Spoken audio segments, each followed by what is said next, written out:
Bueno, muy bien. Vamos a iniciar la clase de hoy con el objetivo de no, de no hacerle perder tiempo a ustedes. Supongo que algunos se conectarán mientras que estamos dando la clase.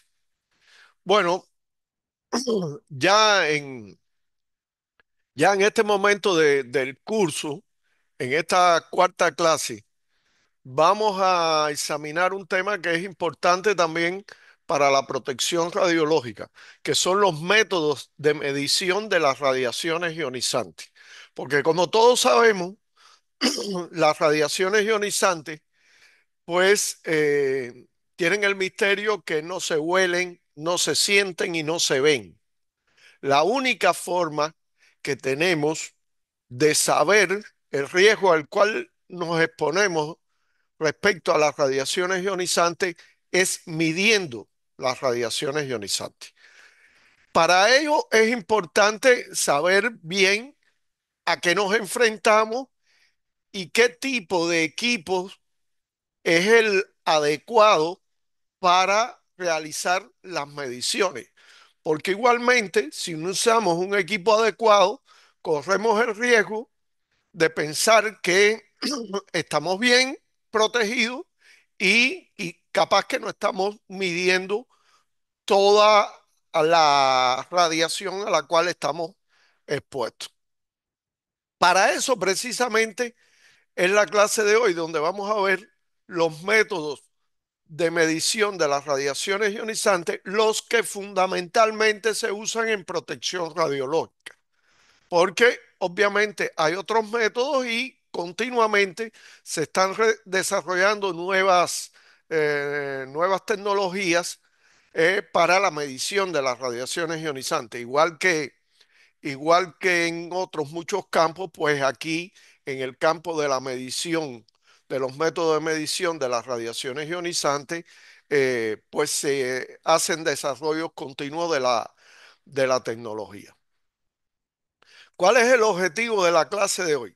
Bueno, el objetivo es precisamente que ustedes conozcan los tipos de detectores de radiaciones ionizantes más usados a los efectos de la protección radiológica, entender las principales diferencias que hay entre ellos, así como el principio de funcionamiento de los mismos, para saber también cuáles son los más recomendados dependiendo de los usos, los diferentes usos que tienen las radiaciones ionizantes. En particular en este curso nos interesa los usos relacionados con el radiodiagnóstico médico y la radiología intervencionista y los relacionados con la medicina nuclear. El contenido de la clase de hoy va a abarcar estos tópicos. Quiere decir, vamos a hablar en general qué cosa es un detector y cuál es la clasificación más general de los detectores. Vamos a hablar de los detectores gaseosos, los diferentes tipos de detectores gaseosos que hay y su principio de funcionamiento.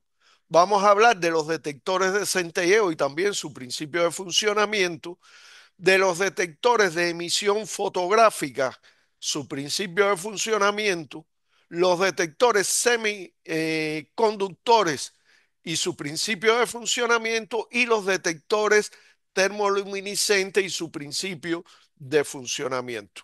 Sigo, recalco, estos son los más usados y los de más interés desde el punto de vista de la protección radiológica.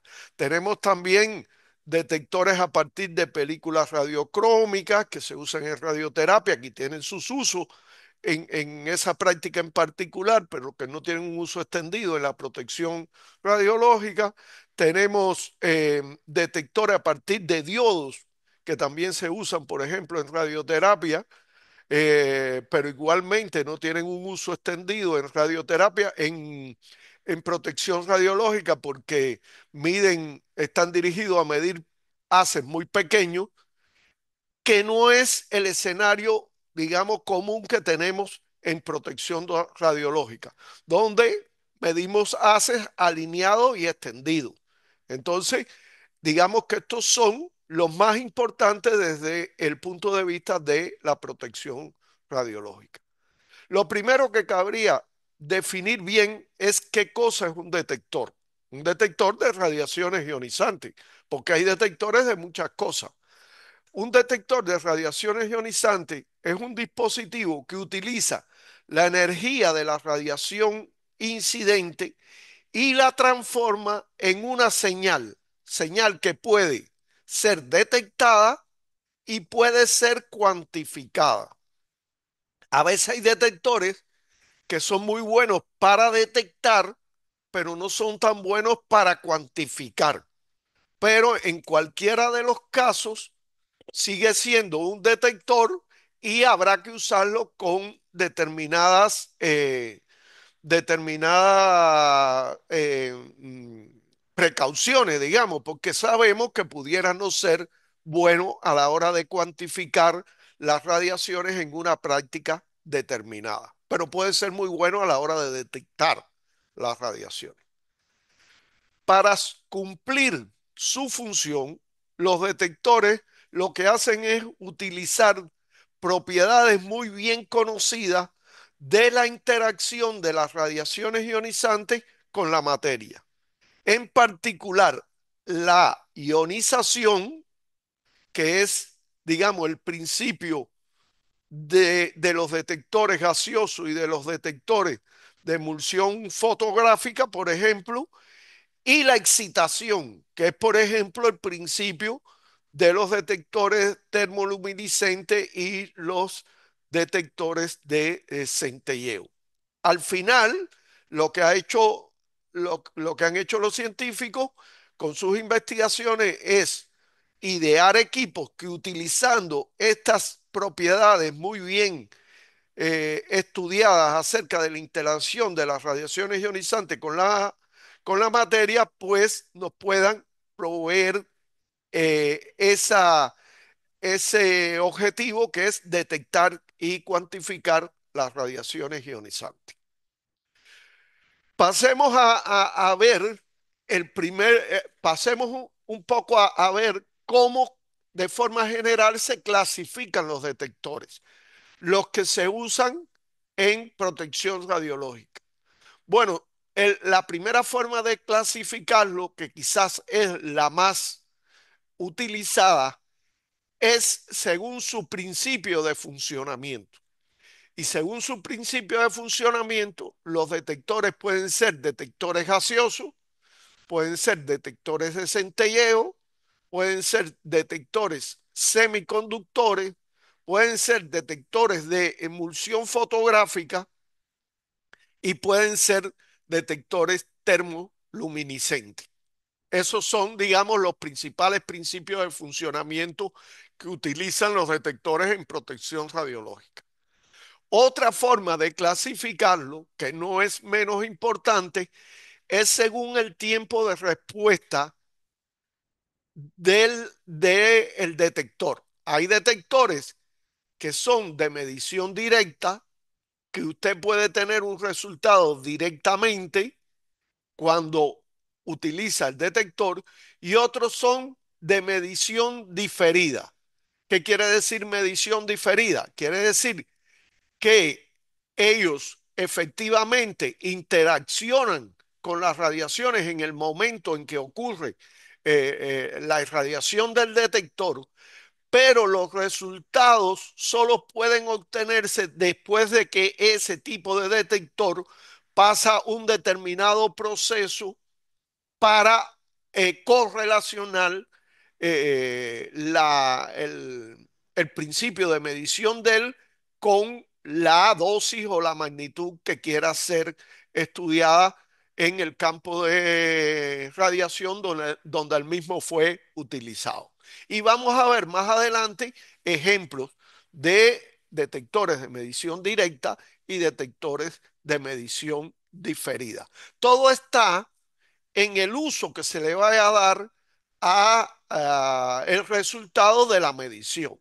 Hay resultados de medición que necesitamos que obtenerlos inmediatamente, como es el caso de los detectores que están en esta diapositiva, porque estamos haciendo un monitoreo, por ejemplo, de área y necesitamos saber el valor rápidamente. Y hay detectores que podemos esperar el resultado preciso de su medición y su detección, como es el caso de los dosímetros individuales, donde el detector se usa por un plazo determinado, por lo cual no hay ningún problema en que la medición se aporte de manera diferida. Entrando en el primer tipo de detector según su principio de funcionamiento, que son los detectores gaseosos. Discúlpenme porque estoy un poco agripado. Bueno, los detectores gaseosos basan su funcionamiento en la colección de carga eléctrica que se produce cuando pasan las radiaciones ionizantes por un volumen de gas que normalmente se comporta como un aislante eléctrico, como un dieléctrico. Quiere decir, tenemos un volumen de gas que encierra dos electrodos, un electrodo conectado a la polarización negativa, que es el cátodo, porque acá vienen los cationes, y un electrodo conectado a la polarización positiva, que es el ánodo, porque aquí vienen los aniones. Como sabemos, lo- lo- la carga eléctrica se alinea de esa forma. Entonces, ¿qué sucede? Este gas que tiene incluido en ese volumen de gas estos electrodos se somete a una diferencia de potencial determinada, a un voltaje determinado. Cuando no hay radiaciones, pues el gas funciona como un dieléctrico, como un aislante, por tanto no hay circulación de carga eléctrica por el circuito. El circuito sigue, el circuito está bajo la diferencia de potencial y no hay circulación de carga eléctrica. Cuando ocurre la interacción con la radiación, sabemos que la radiación produce ionización del medio que atraviesa, en este caso el gas que atraviesa. De manera que esa ionización hace que se rompa esa forma dieléctrica que tiene el gas y empieza entonces a circular carga eléctrica a través del circuito. Lo que sucede es que esa carga eléctrica va a ser proporcional a la energía que se ha entregado a ese volumen del gas, porque lógicamente más dosis o más energía a ese volumen de gas implica más ionización y por tanto hay un mayor nivel de colección de carga eléctrica. Y eso en sentido general es la forma en que trabajan los detectores gaseosos. ¿Qué ocurre? Que dependiendo de ese voltaje de polarización que hay entre los dos electrodos, entre el ánodo y el cátodo, el comportamiento de estos detectores gaseosos varía sustancialmente. De manera que se definen tres regiones o zonas para este tipo de detectores, que definen los tres tipos de detectores gaseosos que existen.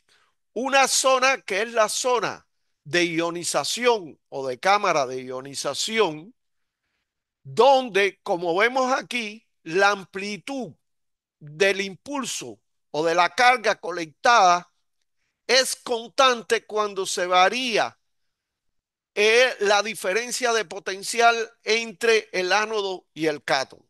Vean que en este rango se varía esa diferencia de potencial entre el ánodo y el cátodo y la amplitud se mantiene constante, la amplitud de la carga colectada. Además, vean cómo en este rango de los detectores de cámara de ionización hay una diferenciación bien clara entre los diferentes tipos de partículas, incluso entre las energías de los diferentes tipos de partículas. Lógicamente, una partícula alfa produce más ionización y por tanto la amplitud de la señal sería mayor que una partícula beta y a su vez mayor que una partícula gamma que estaría más acá abajo. Claro, también eso va a depender de la energía de la partícula alfa, de la partícula beta o de la radiación gamma o neutrónica que interactúe con el detector tipo cámara de ionización. Pero la fundamental característica, vean que es que la amplitud del impulso se mantiene constante en todo ese rango de variación del voltaje de polarización. A partir de cierto nivel del voltaje de polarización, la amplitud depende fuertemente del voltaje de polarización. Vean que aumenta proporcionalmente con el aumento del voltaje de polarización. Pero aún así, en esta región, vean que se puede diferenciar la amplitud del impulso de un tipo de partícula u otro o de una partícula de una energía y otra. Como la característica aquí en este caso es que el voltaje, que el impulso depende fuertemente del voltaje de polarización y aumenta proporcionalmente con él, pues a esta zona se le llama proporcional y aquí están los llamados detectores proporcionales. Y después, cuando sigue aumentando el voltaje de polarización, llega a la zona donde hay una gran amplitud del impulso. Cuando cambia el voltaje de polarización, vean que aumenta también rápidamente la amplitud del impulso, pero ya sí aquí no hay posibilidad de distinguir entre un tipo de partícula y otra. Quiere decir, el detector funciona meramente como un contador de partículas que llegan al mismo. Y a esta zona es la que se le llama zona Geiger y es donde están los detectores que se le llama detectores Geiger, los famosos detectores Geiger. Vamos a entrar un poquito más en detalle en cada uno de estas zonas y de este tipo de detectores para un poco entender mejor el principio de funcionamiento de ellos. Por ejemplo, en el caso de la cámara de ionización. En la cámara de ionización, la tensión de polarización que ha sido aplicado, el voltaje que ha sido aplicado, produce un campo eléctrico suficiente para que sea posible la colección de toda la carga eléctrica generada por la radiación incidente. Quiere decir, aquí toda la carga eléctrica que generó la partícula alfa, que generó el fotón incidente o que generó la partícula beta, es, eh, es colectada, y por eso es que la amplitud se mantiene constante, como vemos en, en esa primera zona de la carga. Quiere decir, a un voltaje determinado, de polarización determinado, toda la ionización inicial que produce la partícula incidente es colectada, y es por eso que la amplitud del impulso se mantiene eh, igual en toda esta región.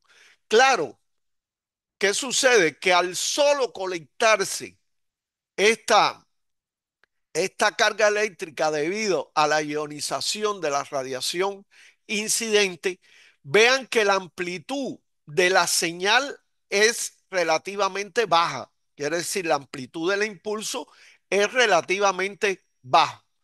Eso condiciona, en primer lugar, que este tipo de detectores de cámara de ionización necesitan una electrónica asociada bastante sofisticada, quiere decir, y por ende cara. Y es ese el factor fundamental que hace que los detectores tipo cámara de ionización sean caros. Quiere decir, son caros no por el detector en sí mismo, son caros por la electrónica asociada que tienen que tener para que esa pequeña amplitud de, eh, de la señal pueda ser convertida en una y medida correctamente, pueda ser medida correctamente y detectada correctamente. Hay, eso también trae consigo que dependiendo del campo de radiación en el cual se va a utilizar el detector, el volumen del detector puede cambiar significativamente. Por ejemplo, en protección radiológica, donde usamos campos de radiación relativamente bajos, porque estamos midiendo valores de la radiación relativamente bajos, pues se necesitan detectores que tengan un volumen grande o relativamente grande, como son este tipo de detectores que tienen un volumen, por ejemplo, de medio litro. Es el volumen de esta cámara de ionización, el volumen del detector. Pero si la cámara de ionización, porque claro, necesitamos más volumen para tener más señal, para poder captar más ionización. Ahora, si esa misma cámara de ionización se va a usar en un campo de radiación grande, como pueden ser, por ejemplo, electrones de alta energía de un acelerador o fotones de alta energía, como puede ser, por ejemplo, ya en un equipo de rayos X de cierta energía o en un acelerador lineal, pues entonces la cámara de ionización puede ser de un volumen mucho más pequeño, lo cual es muy favorable porque permite medir señales, medir campos de radiación bastante pequeños. Quiere decir, usted puede medir un campo de radiación pequeño con un detector pequeño. Usted no se le puede ocurrir medir un campo de radiación grande con, con un campo de radiación pequeño con un detector grande, porque si no, parte de la radiación que usted está midiendo no corresponde a, no caracteriza bien a ese campo de radiación. Entonces, es el problema que tiene la selección de las cámaras de ionización. La electrónica, le digo, es tan compleja que aquí ustedes, por ejemplo, en estas cámaras que son cámaras cilíndricas usadas en radioterapia, solo ven la cámara. Esto tiene que ser conectado por un cable a un equipo que se le llama un electrómetro, que es capaz de ampliar esta señal y procesar esta señal para darnos o, una lectura de carga que pueda correlacionarse bien con la dosis o la tasa de dosis que se está midiendo. Ahora, las cámaras de ionización generalmente se fabrican de dos configuraciones. Una configuración que es cilíndrica, que digamos se caracteriza porque es un electrodo en forma de cilindro hueco y otro electrodo que es un alambre o varilla central ubicada exactamente en el centro de ese cilindro hueco. Esas son las cámaras que se le llama cilíndricas. Aquí la pared exterior de esas cámaras de ionización debe ser muy delgada porque nos interesa que la radiación incidente no pierda energía ni se pierda radiación incidente precisamente en la pared de la cámara. Otra configuración que no tiene el problema de la pared es las cámaras de ionización plano paralela, que se caracterizan porque los dos electrodos están en forma de una configuración plano paralela, como es aquí. Un electrodo es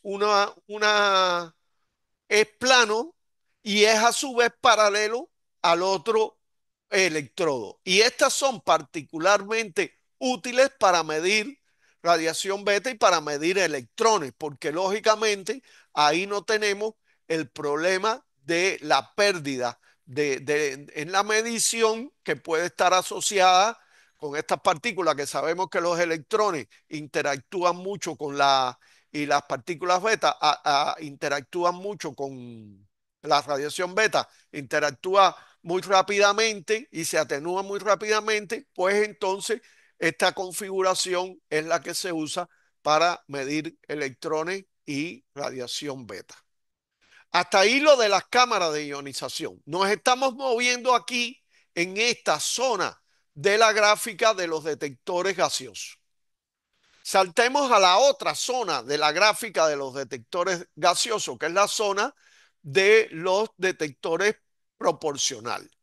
Un detector proporcional es geométricamente análogo a una cámara de ionización, solamente que tiene un voltaje de polarización entre los electrodos mayor,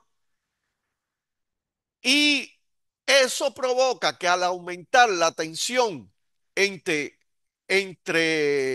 al aumentar la tensión en este tipo de detector gaseoso, se presenta un fenómeno de multiplicación de carga. Si bien en la región de la cámara de ionización se medía solo las partículas cargadas que se formaban por la incidencia de la radiación ionizante, este fenómeno de multiplicación de carga consiste en que adicionalmente a a las partículas generadas por la ionización primaria, se pueden medir aquí entonces iones formados por la alta energía que alcanzan los iones de la ionización directa. Y esto parece un trabalengua, pero no es así. Quiere decir, los iones de la ionización primaria, si el voltaje es muy alto, aumentan su energía y entonces pueden ellos a su vez ser capaces de ionizar otras moléculas del gas. De manera que hay como una ganancia en cuanto a la amplitud vean aquí, la ganancia que hay en cuanto a la amplitud del impulso para este tipo de detectores, precisamente porque son capaces de medir esa ionización de moléculas que producen los iones primarios.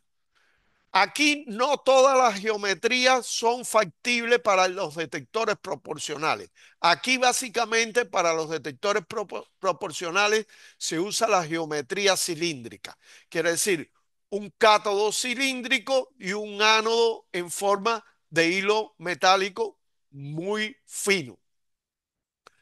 Lo bueno de este tipo de detectores es que además de dar una señal de amplitud más alta, lo cual simplifica de alguna forma la electrónica asociada a la medición y hace más barato este tipo de detector, además de eso, mantiene la posibilidad de discriminar entre los tipos de radiación y las energías de los diferentes tipos de radiación. Vean que aquí en esta zona se puede discriminar entre la amplitud que produce la radiación alfa y la amplitud que produce la radiación beta. Igualmente, las diferentes energías. De manera que puede ser utilizado en espectrometría. Y como tiene un, una ganancia mucho mayor, pues permite hacer espectrometría a niveles de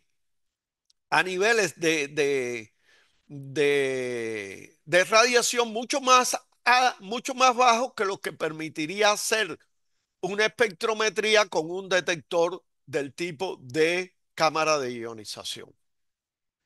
Por último, nos vamos a los detectores Geiger. Los detectores Geiger son un mero contador de todas las partículas ionizadas que logran llegar o formarse en el detector. La tensión de polarización aquí es tan alta que los impulsos medidos alcanzan toda la amplitud, independientemente de la ionización primaria producida. Quiere decir, aquí independientemente de la ionización primaria producida para un determinado nivel de energía, se alcanza un impulso que es característico para ese nivel de energía, quiere decir, para ese nivel de voltaje, de polarización. Es característico. De manera que ahí no se puede diferenciar si la ionización ocurrió por partícula beta, o por partícula alfa, por partícula gamma o por las energías determinadas de alguna de estas partículas. No, él lo cuenta todo. Claro que al contar todo, todo lo que llega al detector, la amplitud es muy alta del impulso y eso simplifica mucho la electrónica asociada al equipo. De manera que estos detectores en los momentos actuales son muy económicos. Quiere decir, se pueden comprar detectores Geiger por muy poco o por muy poca cantidad de dinero y facilita su utilización en la mayoría de los casos donde se usan las radiaciones ionizantes. Fundamentalmente, siempre que se usen radiaciones ionizantes debidas a fuentes radioactivas, sea partículas alfa, partículas beta, partículas radiación gamma, él la cuenta. Él cuenta todo lo que llega. Y en los casos en que nos interesa saber cuánto llega, independientemente del tipo de radiación que sea, pues entonces este tipo de detector es muy bueno y muy económico. ¿Cuál es la limitación fundamental de ellos? Es una característica que se llama tiempo muerto del detector. ¿Qué cosa es el tiempo muerto del detector? Es el tiempo durante el cual el sistema no puede registrar otro evento después de que ocurrió el evento anterior que él está midiendo. Y eso es una limitación muy importante para los equipos de radiación pulsada en general, tanto los equipos de rayos X como los aceleradores lineales. Por eso, aunque pueda ser bueno para detectar, y de hecho va a detectar, no es un equipo bueno para medir cuando se trata de radiación pulsada, quiere decir rayos X y rayos y rayos gamma debido a aceleradores lineales.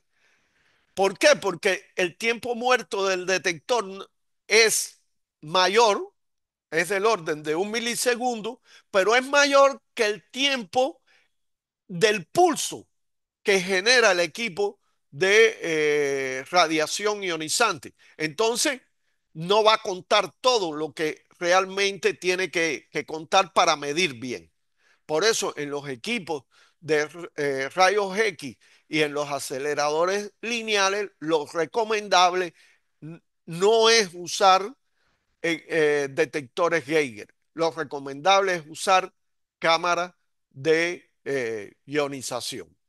Y eso es algo que, sobre todo para este curso, lo que tiene que ver con radiodiagnóstico e intervencionismo, es algo muy importante que tenemos que saber. Para el caso de medicina nuclear, obvio, se pueden utilizar todos los tipos de detectores. Y el Geiger, que es un detector mucho más barato, pues perfectamente puede usarse en la mayoría de las aplicaciones de medicina nuclear, salvo algún equipamiento que vamos a ver más adelante que tiene otras características en medicina nuclear. Pero como detector de esto portátil, pues un Geiger puede ser perfecto en medicina nuclear.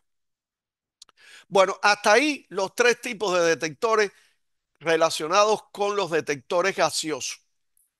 Vamos a entrar ahora a hablar de los detectores de centelleo. Bueno, su principio de funcionamiento de estos detectores se basa en el registro de la luz fluorescente emitida por algunos materiales al recibir energía proveniente de las radiaciones ionizantes. El material centellante, por supuesto, lo que al producir destellos tiene que ser acoplado ópticamente con un fotomultiplicador que va a captar ese centelleo, esa señal luminosa y la va a amplificar, la va a transformar en una señal, va a transformar esa señal lumínica de una señal lumínica a una señal eléctrica, y esa señal eléctrica es la que se va a amplificar para poder medir exactamente la radiación ionizante que ha incidido en este tipo de detector. Esto que ven aquí a la derecha es digamos, un esquema de las principales partes que tiene este tipo de detector, que es el cristal de centelleo, el fotomultiplicador y fotocátodo, el preamplificador, la fuente de voltaje, el amplificador de pulso y el analizador de pulso, que es el que definitivamente nos entrega la señal.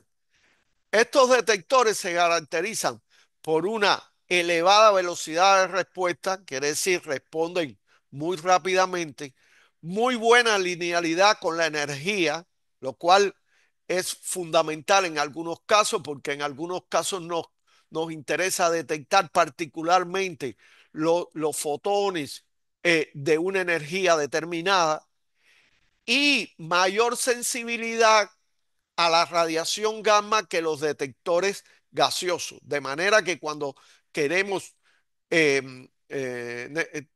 tenemos que usar un equipo donde necesitamos una alta sensibilidad a la radiación gamma emitida, pues este es un detector que se hace muy, muy necesario. Después vamos a ver algunos casos donde se aplican este tipo de detectores. El otro tipo de detector que vamos a estudiar son los detectores fílmicos. Su principio de funcionamiento se basa en la ionización de la sal de bromuro de plata contenida en una película fotográfica, produciendo iones plata positivo y bromo negativo. A mayor cantidad de radiación, mayor energía, mayor dosis, mayor cantidad de iones son producidos. De manera que después, con un proceso de revelado químico, de revelado de la película, se hace una reducción química de los iones plata positivos y se produce un ennegrecimiento de la película que contiene el detector. De manera que ese ennegrecimiento, el grado de ennegrecimiento, es proporcional a la dosis de radiación que ha incidido sobre ese detector. Es un detector que es muy bueno y se usó, de hecho todavía en algunos lugares se usa, se usó mucho en dosimetría personal porque tenía la ventaja de que la información grabada en la película es para toda la vida, o bueno, no para toda la vida, pero se puede guardar por un tiempo bastante largo, de manera que queda como un registro al cual podemos regresar en cualquier momento en caso de dudas respecto a la dosis que recibió la persona. La desventaja fundamental está dada por el costo de las películas, por el material de revelado y por digamos, todos los aspectos manuales que están asociados al uso de este dispositivo. Y lamentablemente con el tiempo han surgido otras técnicas que vamos a ver más adelante para la dosimetría personal que han ido sustituyendo a la dosimetría, a los dosímetros, los detectores de películas o fílmicos, quedando ya casi muy pocos lugares donde se utilice eso. De todas formas, el principio sí se utiliza en otras cosas. Por ejemplo, a la hora de usted saber en controles de calidad, estas placas en definitiva son similares a las que se usan para saber la coincidencia entre el campo de radiación y el campo de luz en muchos equipos tanto de radiodiagnóstico como en equipos de radioterapia, pues un tipo de detector que todavía se usa bastante, ¿no? El otro tipo de detector eh, son los detectores de semiconductores. El principio de funcionamiento de los detectores de semiconductores se basa en la ionización de un material semiconductor sometido a una diferencia de potencial. En principio es igual que un detector gaseoso. Quiere decir, usted tiene un material semiconductor que lo somete a una diferencia de potencial, lo único que en vez de un gas lo que usted tiene es un material semiconductor. Ese material semiconductor tiene mucha más sensibilidad que el gas para detectar las radiaciones.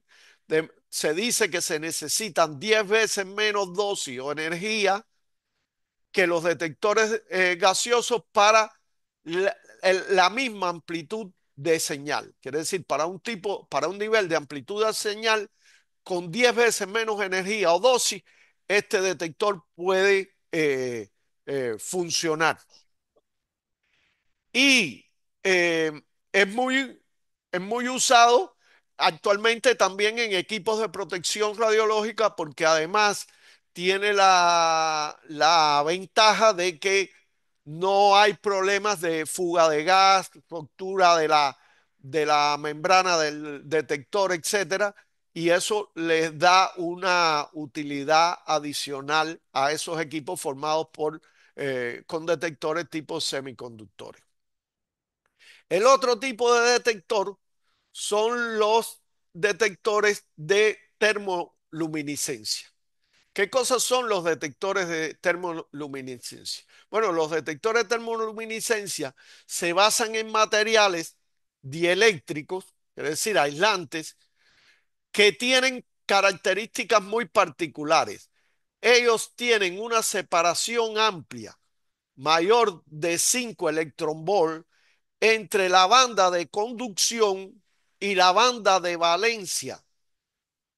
De manera que estas características eh, que se manifiestan en materiales inorgánicos con defectos en la estructura cristalina, pues los convierte en materiales muy apropiados para poder detectar y medir con precisión las radiaciones ionizantes.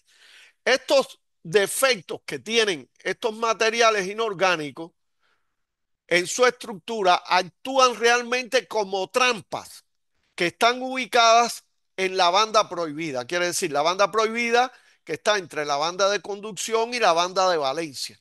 Ahí están ubicadas esas trampas. En esas trampas quedan atrapados los portadores de carga generados por la radiación. Quiere decir, lo que queda atrapado no son los, los fotones, ni los electrones, no, lo que queda atrapado son los portadores de carga que genera la radiación. Después, al calentar esos, esos materiales, es un calentamiento, por supuesto, controlado, se produce la liberación de esos portadores y al recombinarse esos portadores de carga, se emite luz que puede ser detectada. La luz detectada es proporcional al número de portadores de carga que han quedado atrapados en esos huecos. Y el número de portadores de carga, a su vez, recuerden, es proporcional a la radiación, la energía y la radiación incidente. De manera que puede establecerse entonces una proporcionalidad con este tipo de detectores entre la luz detectada y la dosis que ha recibido el detector. Este tipo de detector tiene la ventaja de que su manipulación es muy sencilla, relativamente sencilla. Por supuesto, hay que tener la tecnología, el equipamiento para ello, y su, digamos, precisión en cuanto a la evaluación de la dosis es muy buena y comparable con los otros tipos de detectores que fundamentalmente son usados en dosimetría personal. Por eso este es un tipo de detector que es muy usado en dosimetría personal. Bueno, hasta aquí un poco los principios de funcionamiento de los detectores que más usamos en protección radiológica.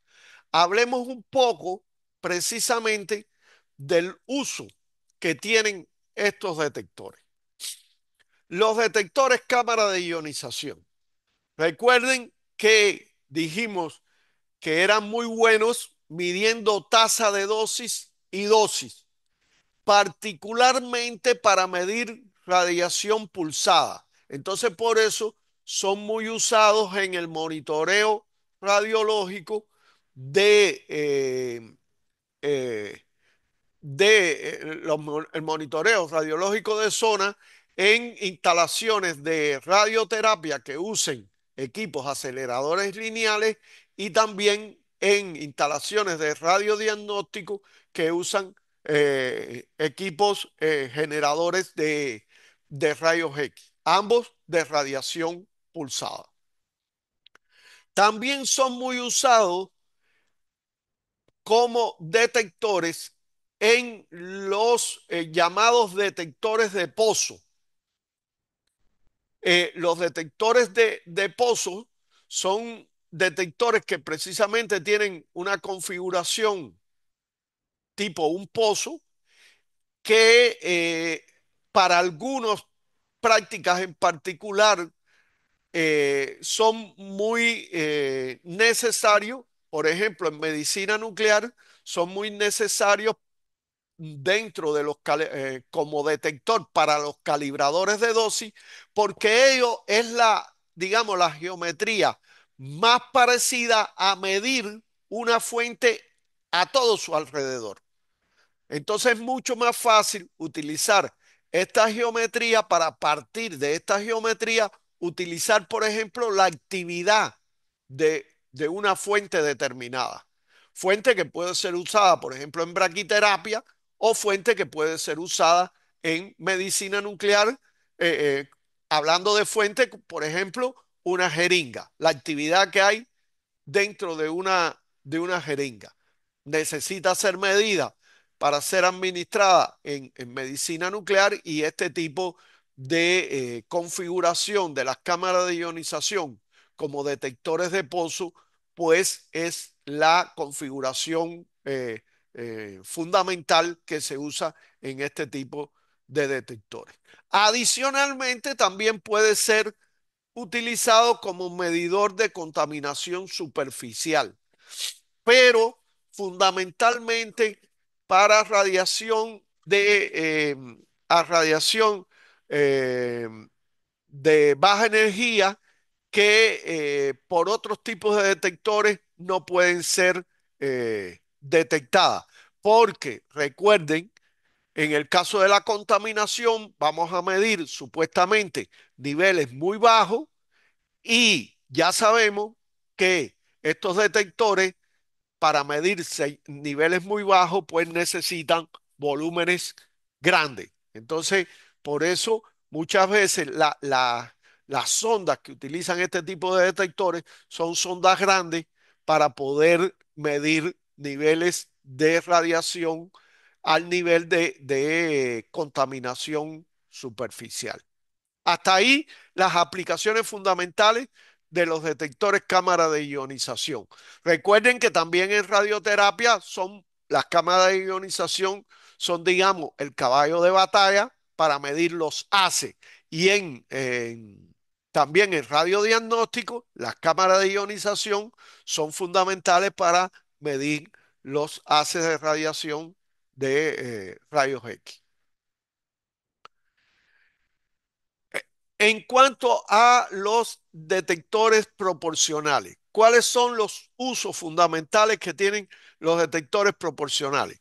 Bueno, fundamentalmente en espectrometría gamma. Recuerden que dijimos que a pesar de que tenían un crecimiento rápido de la intensidad con el voltaje, ellos permitían diferenciar los diferentes tipos de radiación y las diferentes energías. Entonces, por eso son buenos para ser usados en espectrometría gamma. Y también son buenos para ser usados en contaminación superficial. ¿Por qué? Porque además de ser más sensible que las cámaras de ionización, usted puede seleccionar en él usted puede seleccionar el tipo de isótopo. Seleccionando el tipo de isótopo, ya puede saber el tipo de radiación y la energía de la radiación. Y entonces el detector directamente, en vez de entregarle conteos de Becker que usted mide en una superficie, le puede entregar directamente medidas de Becker por centímetro cuadrado. Es decir, ya él le puede diferenciar de ese radioisótopo en particular qué cantidad de Becker por centímetro cuadrado usted puede estar contaminado. Y eso es muy bueno cuando se trabaja con varios radioisótopos. En cuanto a los detectores Geiger, los detectores Geiger. ¿Para qué lo usamos? Básicamente para todo menos radiación pulsada. Los Geiger deben ser siempre como la primera opción. Primero que todo por lo económico que resulta. Y segundo, por lo sensible que son. Son detectores muy sensibles. Por ejemplo, si usted va a buscar fuentes huérfanas y todo eso, los detectores eh, Geiger son mucho más sensibles que los detectores cámara de ionización y que eh, los detectores proporcionales. Entonces, es una ventaja que hay que aprovechar. Lo que hay que estar consciente de cuáles son sus limitaciones. Y vean que pueden usarse en muchísimas cosas. En muchísimas cosas pueden usarse los Geiger que son muy económicos. Después vamos a hablar de las aplicaciones de los detectores de centelleo. Bueno, recuerden que hablamos que los detectores de centelleo eran muy sensibles, pero que tenían el problema de que, digamos, la formación y medición de la señal es un poco sofisticada, por decirlo de alguna forma coloquial. Recuerden que tenía todas esas etapas para poder convertir esa diminuta señal del centelleo en una medida, eh, en algo detectable y medible. Pero sí es muy bueno para equipamiento, por ejemplo, de medicina nuclear, como son, por ejemplo, las cámaras gamma. Ya ahora se usan también otros centelladores, pero en general usan detectores de centelleo. Aquí tiene espacio para poner los fotomultiplicadores y para poner toda la electrónica asociada. Y sí son muy sensibles y se correlacionan muy bien las mediciones con la energía. Entonces usted puede definir una ventana de energía de un isótopo determinado y medir muy bien la escasa radiación que sale del paciente, porque recuerden que aquí estos equipos van a medir la radiación que sale del paciente al cual le hemos administrado un radiofármaco de manera que no le haga daño al paciente. Son pequeñas cantidades de radiofármacos los que se administran. Entonces, necesitamos mucha sensibilidad. Y los detectores de centelleo cumplen muy bien eso. También se usan en los equipos RAD beta y RAD gamma que se usan para medir muestras en radioinmunoanálisis. Quiere decir, en radioinmunoanálisis se usan, ustedes saben, actividades del orden de los microcurie. Entonces, son actividades muy bajas y las muestras que usted va a medir, pues tienen muy poca actividad. Entonces, usted necesita equipos que sean muy sensibles, detectores que sean muy sensibles como los de centelleo, y como es un equipo más o menos grande, es un equipo estacionario, pues no preocupa demasiado el tema de la complicada electrónica asociada que tienen. Ya sabemos que el radioinmunoanálisis cada día se utiliza menos porque están surgiendo muchas técnicas convencionales para medir hormonas, pero todavía en muchos lugares se usa el radioinmunoanálisis y esos equipos están en base a detectores de centelleo. Y bueno, eventualmente también algunos equipos de monitoreo de contaminación superficial, pues pueden usar este tipo de detectores de centelleo, aunque lógicamente eh, son equipos que, como ustedes ven, ya viejos, van siendo superados por tecnologías más avanzadas. La dosimetría, los detectores de fílmico. Bueno, el uso fundamental de ellos ha sido siempre en la dosimetría individual. Eh, Realmente estos detectores de emulsión fotográfica cada vez se usan menos por toda la química que lleva asociada, digamos, la manipulación de estos detectores. Pero no porque no sean buenos detectores. Son buenísimos detectores, tienen sus ventajas, pero la química que llevan asociada ha sido cada vez más desplazada y el hecho de que otros detectores son reutilizables. Y estos no son reutilizables. La película usted la usa y ya después tiene que desecharla. Sin embargo, otros detectores que vamos a ver más adelante, usted los usa y los puede reusar. Los detectores semiconductores son fundamentalmente usados en espectrometría. Este es un equipo muy, digamos, son equipos muy sofisticados para realizar espectrometría y que se usan fundamentalmente en investigación. De manera que son detectores que no son digamos, en protección radiológica no se usan con mucha insistencia. Los detectores termoluminiscentes, que son la mayoría de los dosímetros personales que tenemos nosotros, bueno, son usados básicamente en dosimetría personal y en dosimetría clínica también. La ventaja fundamental sobre los fílmicos es que son reutilizables. Estos detectores, quiere decir, no es que sean eternos, porque se tienen que ir sustituyendo con el tiempo, porque se van degradando, pero sí dan, digamos, un margen para ser reutilizados con bastante frecuencia. Y en dosimetría clínica son muy útiles porque al ser detectores tan pequeños, pueden ser utilizados para medir campos de radiación pequeños. Y los campos de radiación pequeños, por ejemplo, en la radioterapia moderna, pues son una de gran interés, los campos pequeños. Entonces, en ese sentido, también en dosimetría clínica son muy utilizados. Bueno, hasta aquí la clase de hoy. Como conclusión, partir por tener claro que las radiaciones ni se huelen, ni se sienten, ni, ni las vemos. La única forma de saber cómo, cómo enfrentar los campos de radiación es a partir de los detectores. Las radiaciones deben ser siempre medidas con detectores que sean apropiados.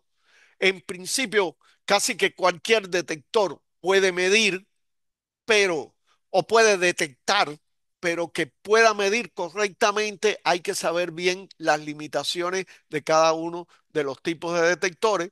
Existen diferentes tipos de detectores, paseamos por los fundamentales que son utilizados en protección radiológica y muy importante, ahora que tanto medicina nuclear como en radiodiagnóstico, eh, mucha- muchas clínicas están haciendo esfuerzos, adquiriendo equipos de detección porque son de alguna forma requeridos por por las regulaciones nacionales, pues es muy importante conocer todos los tipos de detectores y sus ventajas para seleccionar el equipo adecuado. Yo en mi experiencia de tantos años trabajando en este tema, he llegado a muchos lugares donde han hecho un esfuerzo para comprar un equipo y el equipo que compran realmente pues no le va a resolver el problema. Precisamente porque las personas encargadas con esto no estudiaron correctamente cuáles son las principales ventajas, desventajas y características de los diferentes tipos de detectores. Hasta aquí la clase de hoy. ¿Alguna pregunta? Micrófono abierto. ¿Quién quiera hacer Hola, preguntas? yo tengo una consulta. Sí. Es mega particular, capaz que no es muy interesante para el resto de las personas, pero los detectores para neutrones, Ajá.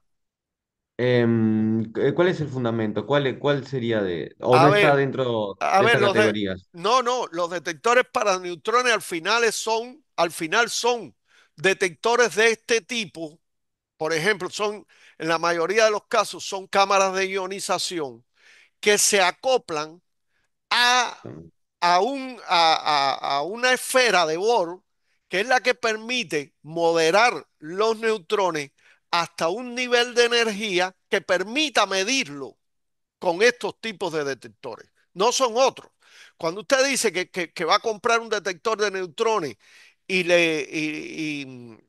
y bueno, el detector de neutrones es específico para medir neutrones, es Ok, específico porque tiene que adaptarse el detector, alguno de estos tipos de detectores, a una geometría y a las particularidades que lleva la medición de los neutrones. Porque los neutrones rápidos no son, es muy difícil medirlo. Y además no son los que en realidad se usan en la mayoría de las aplicaciones. Y los que nos enfrentamos en las aplicaciones, por ejemplo, en radioterapia, cuando hay neutrones. Entonces, en esos casos, pues hay que comprar un detector específico para medir neutrones. Pero junto con la medición de neutrones, también hay que medir radiación gamma. Y la dosis que al final usted reporta es la suma de la dosis que usted midió con el detector de neutrones más la dosis que usted midió con el equipo convencional de medición de radiación gamma. ok. Muchas gracias. ¿Alguna pregunta más? ¿No hay más preguntas? Bueno, esta charla ya también, las diapositivas quedaron puestas ahí en EVA, ya hoy quedaron puestas también en EVA, ya están por subir el video de la clase 3 que ya está preparado, pero por algún problema allí en facultad no se ha podido subir, pero se va a subir en mañana o pasado o algo así. Y bueno, y este video lo más pronto posible igual trataremos de subirlo a EVA. Me llama la atención que hay muchas personas inscritas, pero realmente físicos aquí hay pocos. Yo no, a mí no me preocupa de que sean personas que vean la clase después. Perfectamente puede ser. Lo que sí no queremos a la hora de hacer el esfuerzo del examen y eso, planificar para un grupo grande de personas y que después al examen no se vayan a presentar eh, la gente que se ha inscrito. Entonces, le pido por favor la gente que quiera abandonar o que no pueda seguir, que lo haga saber y no hay ningún problema, le damos baja de eso. Los que van a hacer el examen y les interesa aprender y ver la charla, independiente de que hagan el examen o no, pues se pueden mantener en el curso y ver la charla después diferida, digamos, en el momento que se suba en la plataforma. ¿De acuerdo?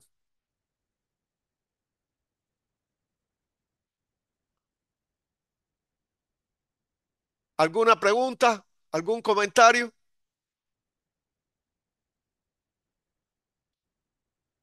A ver, aquí me ponen algo en el chat. Déjame ver si el mouse este me deja, porque el mouse mío me está dando problemas. Supongo que es alguien que no tiene. Bueno, hay varias. Bueno, el mouse me está dando problemas.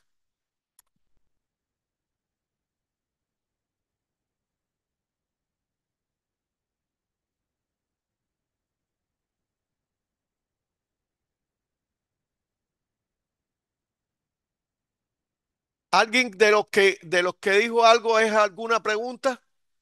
Si no hay más preguntas, yo voy a revisar el chat de todas formas ahora cuando termine, pero si no hay más preguntas, gracias. Si hay preguntas, puede hacerla. Si no hay más preguntas, gracias. Y nos vemos entonces el próximo martes. No, parece que no hay más preguntas. Bien, gracias. Nos vemos el próximo martes. Hasta luego.